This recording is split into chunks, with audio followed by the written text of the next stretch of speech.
जिक्र नहीं है। अफसोस कि आज तक किसी मैथमेटिक्स के किताब में मुझे डायनासोर का जिक्र नहीं मिला। रिलीजियन साइंस को रोकता है? नहीं रोकता। अगर रोकता है तो गलत करता है। रिलीजियन साइंटिज्म को रोकता है, जिसमें हमारे जावेद साहब मुब्तला है। ये दावा तो मजहबी लोग करते हैं कि खुदा है। मैं क्यों साबित करूं कि नहीं है?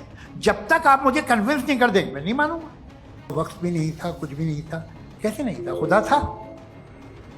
एक एग्जिस्टेंस तो था ना खुदा का। तो जब खुदा था तो वक्त भी होगा। आपने कहा कि भाई सवाल करने से मजहब रोकता है, लेकिन सवाल सिर्फ खुदा से नहीं होगा, आपसे भी होगा। सवाल एथिज्म से भी होगा। सवाल सिर्फ मजहब से नहीं होगा, सबसे होगा। अब ये हम सोचें कि बहरहाल ये वजूद जो है मजहब और ये बिलीफ इन गॉड इंसान को बेहतर बना देता है। तो एक काम कीजिए, हिंदुस्तान वर्ल्ड का नक्शा लीजिए और मार्क कीजिए कि रिलीजन कहाँ कहाँ जाता है। रख दीजिए नक्शा अलग। अब दूसरा नक्शा कि कहाँ कहाँ नाइंसाफ़ी, रिप्रेशन, औरतों के हुकूक की पामाली, जुल्म, डिक्टेटरशिप कहाँ है। नक्शा एक ही होगा। हजरत, मैंने ये होमवर्क किया था और मैंने मिडिल ईस्ट का एक नक्शा लिया और यूरोप का एक नक्शा लिया। तो पता चला कि सबसे ज्यादा रेप केसेस जो हैं वहां पर है। ये दुनिया चल कैसे रही है और इस दुनिया का हाल क्या है? 45,000 बच्चे जो 10 साल की उम्र से कम थे वो गाजा में मरे हैं। भूख से काला हांडी में बच्चे मरते हैं और डिप्थीरिया से मरते हैं। इसलिए आप दुआएं मांगते हैं हमारी, ये काम कर दे वो कर दे, तो इसका मतलब डे टू डे लाइफ में वो इंटरफेयर करता है और ये देख रहा है वो। मैं तर्कों की श्रृंखला में राउंड 2 के लिए मुफ्ती साहब को आमंत्रित कर रहा हूं। आपके पास एक बार फिर से 7 मिनट का वक्त है। शुक्रिया। जनाब जावेद अख्तर साहब कई मर्तबा दोहरा रहे हैं कि फेथ का मतलब बताइए, फेथ का मतलब बताइए। मैंने बता दिया, फेथ सही भी होता है, गलत भी होता है। और आज हम फेथ पे बात नहीं कर रहे, हम ट्रुथ और डज गॉड एग्जिस्ट पे बात कर रहे हैं। क्या डज गॉड एग्जिस्ट, ये ट्रुथ यानी गॉड है या नहीं है, इसमें से दोनों ट्रुथ क्या है। अब आप उसे फेथ कह लें, बिलीफ कह लें, नॉट माई बिजनेस। उसके बाद आपने कहा कि भाई सवाल करने से मजहब रोकता है। मैं कहता हूं जो रोकता है वो रोकता होगा, मैं नहीं रोकता। बल्कि सवाल करें, सवाल करना चाहिए। सवाल कर करके तो हम आगे बढ़ते हैं, तरक्की करते हैं, और इसीलिए मैं आज यहां पे आया हूं। लेकिन सवाल सिर्फ खुदा से नहीं होगा, आपसे भी होगा। सवाल एथिज्म से भी होगा। सवाल सिर्फ मजहब से नहीं होगा, सबसे होगा। और आज मैं सवाल करूंगा और उम्मीद है कि आप जवाब देंगे। अभी तक आपने वैसे कॉन्टिंजेंसी आर्गुमेंट का कोई जवाब नहीं दिया। चलें, आपने कहा यूनिवर्स के बारे में इटर्नल क्यों नहीं बोल देते। ये चूंकि लॉजिकली पॉसिबल ही नहीं है कि यूनिवर्स इटर्नल हो। यूनिवर्स एक कॉन्टिंजेंट चीज है जो टाइम एंड स्पेस के पाबंद है, टाइम एंड स्पेस से बाउंड है। जो टाइम एंड स्पेस से बाउंड होगा वो कॉन्टिंजेंट होगा। जो कॉन्टिंजेंट होगा वो उसकी बिगिनिंग हुई होगी। जिसकी बिगिनिंग हुई होगी वो इटर्नल नहीं हो सकता।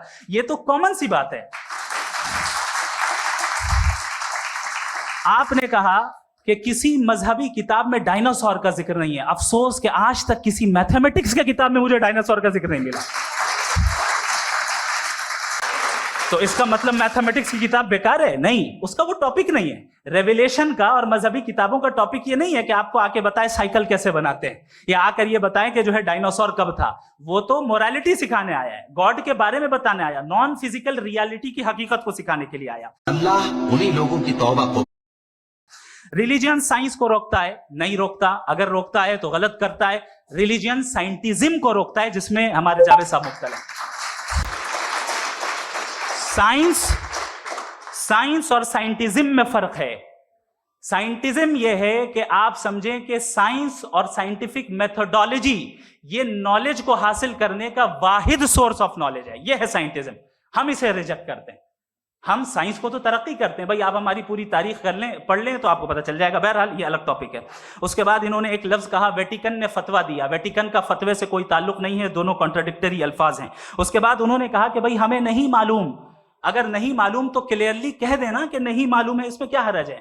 तो वही तो मैं कह रहा हूं ना कि आप कह दें कि नहीं मालूम, लेकिन क्लेम क्यों कर रहे हैं कि गॉड एग्जिस्ट नहीं कर रहा है।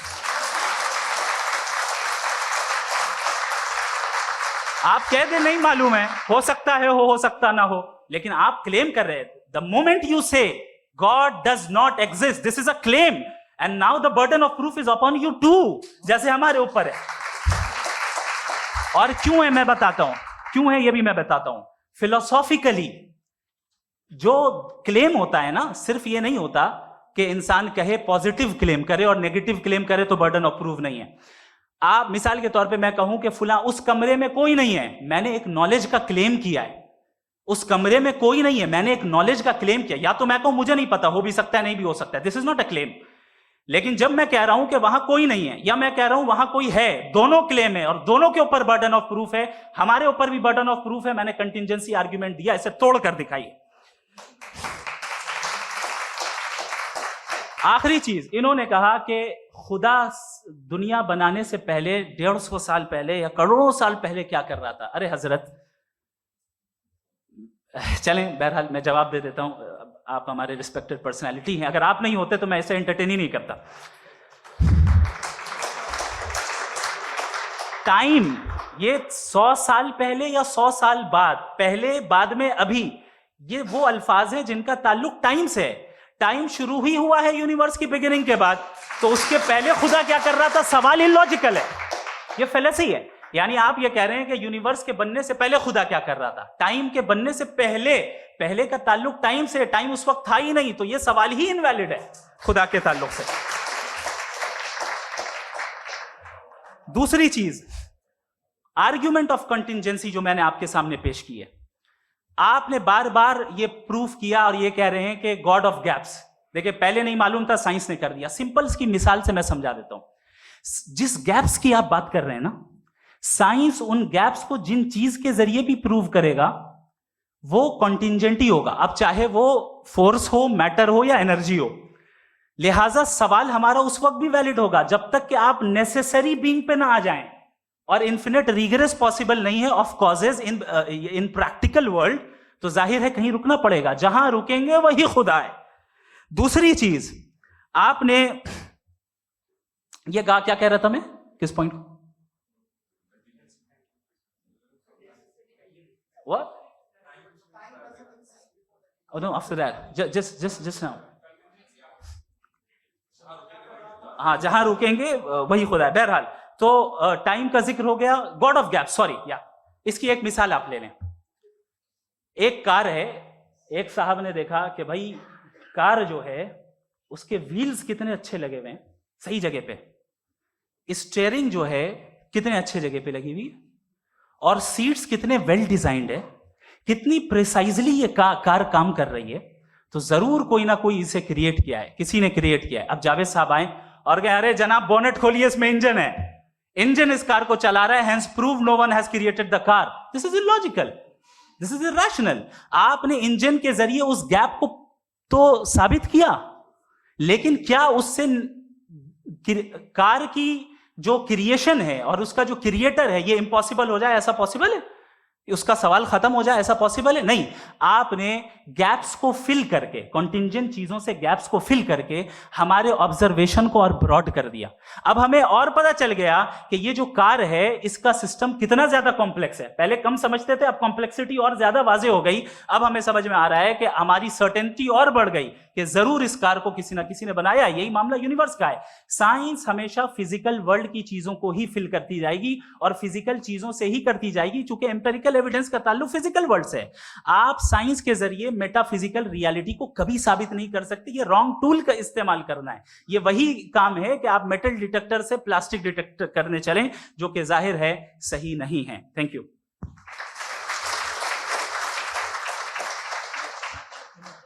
जी, ये आर्ग्यूमेंट का राउंड 2 है। हाँ। 7 मिनट है। पहले तो मैं आपसे अर्ज करूं कि आपने कहा कि जब कायनात ही नहीं थी तो वक्त भी नहीं था, कुछ भी नहीं था। कैसे नहीं था? खुदा था। एक एग्जिस्टेंस तो था ना खुदा का। तो जब खुदा था तो वक्त भी होगा। ऐसा नहीं है कि कुछ भी नहीं था, खुदा था। अच्छा, बाकी ये कि आपने कहा साहब आप साबित कीजिए, आपके पास भी लॉजिक है, मेरे पास भी लॉजिक है। आप मेरा जिम्मेदारी नहीं है साबित करना कि खुदा है। बर्टन रसल ने बड़ी अच्छी बात कही। बर्टन रसल ने बड़ी अच्छी बात कही। मैं आपसे अगर ये दावा करूं कि एक चाय की केतली मरीख के चारों तरफ घूम रही है, मार्स के चारों तरफ, तो यह आपका काम नहीं है कि आप साबित करें कि कोई चाय की केतली नहीं है। ये मेरा काम है, मैंने दावा किया है। ये दावा तो मजहबी लोग करते हैं कि खुदा है, मैं क्यों साबित करूं कि नहीं है? जब तक आप मुझे कन्विंस नहीं कर देंगे मैं नहीं मानूंगा।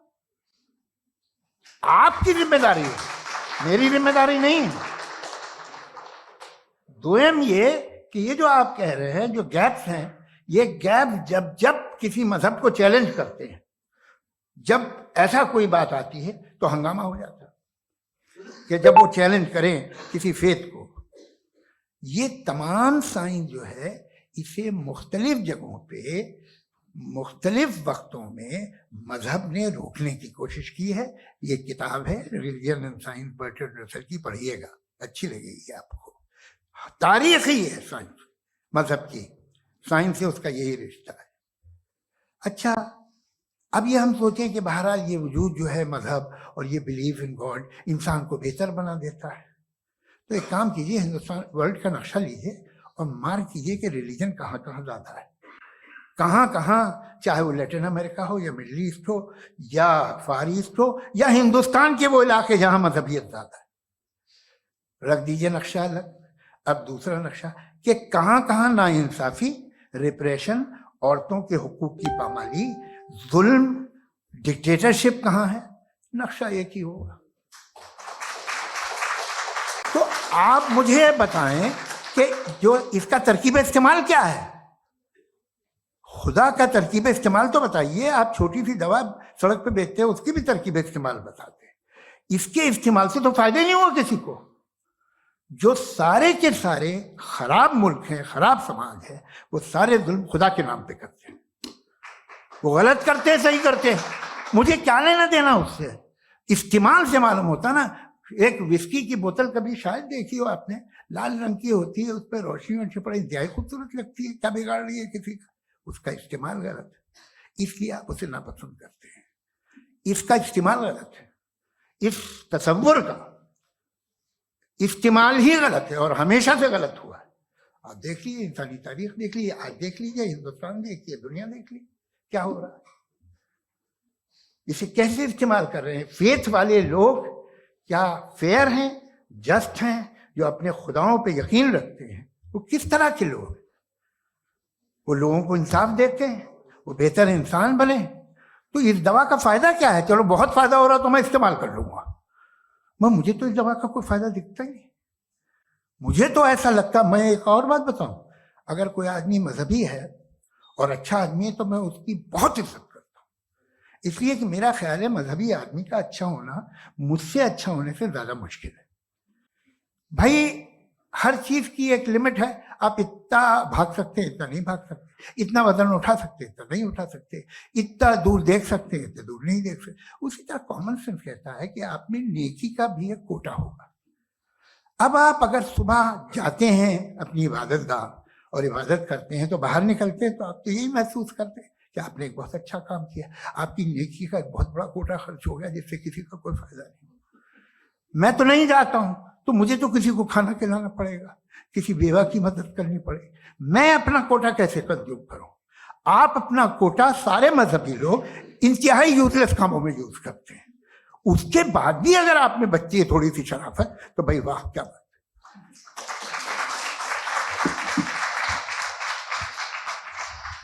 एक तो मुझे ये बात बहुत अच्छी लग रही है कि दोनों ही विद्वान समय को मानते हैं और बहुत समय से अपनी दलीलें और बाज दफा समय से पहले अपनी तकरीरें पूरी करके अपनी अपनी कुर्सी पर बैठ रहे हैं। ये इस आर्ग्यूमेंट का राउंड 2 पूरा हुआ। अब रिबटल का राउंड 2 है और उसके बाद क्रॉस एग्जामिनेशन होगा। नहीं, आपका आर्ग्यूमेंट हो गया सर। हमारे यहाँ स्कूल के सिलेबस में पंच परमेश्वर कहानी पढ़ाई जाती है, प्रेमचंद जी की लिखी हुई। आप निश्चिंत रहिए, आपके कोई राउंड में मिस नहीं होने दूंगा। रिबटल का राउंड 2, मुफ्ती शमाइल नदवी साहब।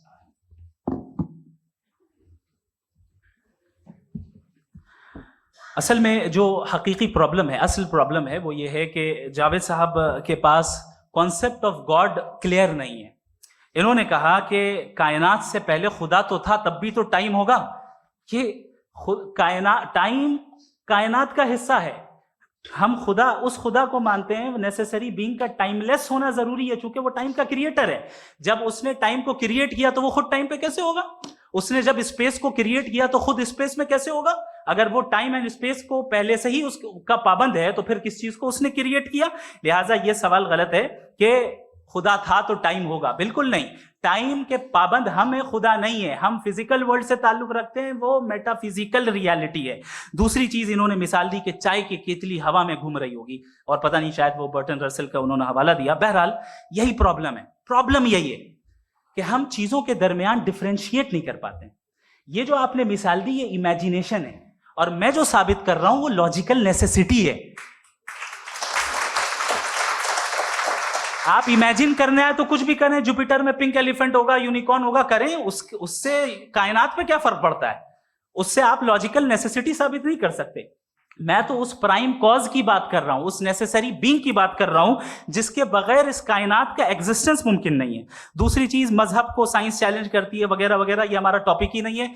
मैं इस पे बात करूंगा तो फिर मेरा वक्त चला जाएगा। मजहब के ऊपर चूंकि हमारी डिस्कशन नहीं है, साइंस को मजहब और बिलखुसूस मैं और हमारा वर्ल्ड व्यू कम अज कम साइंस को पीछे नहीं करता है, साइंटिज्म की मजम्मत करता है। इसकी वजाहत मैंने पहले कर दी।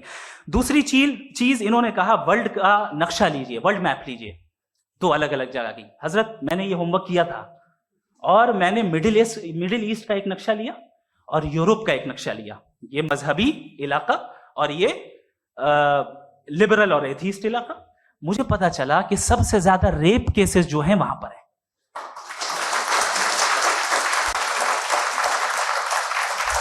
मुझे ये पता चला यूएन की रिपोर्ट के मुताबिक, मैं ये अपने घर से नहीं लेके आ रहा, कि जो वर्किंग वुमेन है यूरोपियन कंट्रीज में, उसमें 81% वुमेन सेक्सुअल हैरेसमेंट का वर्क में शुमार हो रही है। ये मिडिल ईस्ट में नहीं हो रहा है, वो मजहबी लोग हैं इसलिए नहीं हो रहा है। दूसरी चीज आपने ये कहा कि मजहबी आदमी का अच्छा होना हमारे अच्छे होने से बहुत मुश्किल है, बहुत मुश्किल है। तो इसका मतलब यह है कि गॉड के अलावा आपके पास अच्छे और बुरे का कोई स्टैंडर्ड है। मैं चाहूंगा कि कन्वर्सेशनल स्टाइल वाले डिस्कशन और सेगमेंट पे इसी पे बात कर लेते हैं। Thank you very much.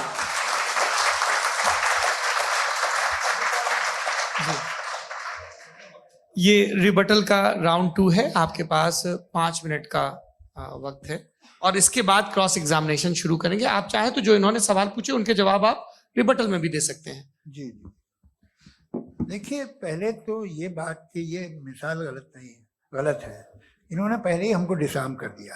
पहले अकल से मामला सॉल्व नहीं हो सकता, लॉजिक से आप पहुंच नहीं सकते। ये एक मेटाफिजिकल चीज है। मेटाफिजिकल अजीब सा लफ्ज है, ठीक से किसी को माने नहीं मालूम इसके, तो ऐसा लगता है कुछ बड़ी चीज है। अरे भाई क्या होता है मेटाफिजिकल, बताओ, खड़ी हो। ये एक लफ्ज है जो कहीं भी इस्तेमाल हो जाता है। जब आप एक बात कर रहे हैं और आप मुझसे बहस कर रहे हैं तो मुझे मेटाफिजिकल मत बताइए, आप लॉजिकली मुझे प्रूफ किए। और अगर लॉजिकली आप नहीं बात करते साहब ये मेटाफिजिकल है, तो फिर हम आप बात क्या कर रहे हैं? मेरा आपका किस जबान में कॉन्वर्सेशन होगा? और ये कहना कि वक्त पहले नहीं था, तो फिर क्यों कहते हैं ये हमेशा से और हमेशा रहेगा? हमेशा वक्त है, तो आप कैसे कहते हैं वो हमेशा से है और हमेशा रहेगा? हमेशा का मतलब है कोई वक्त, अगर वक्त ही नहीं है तो हमेशा कैसे?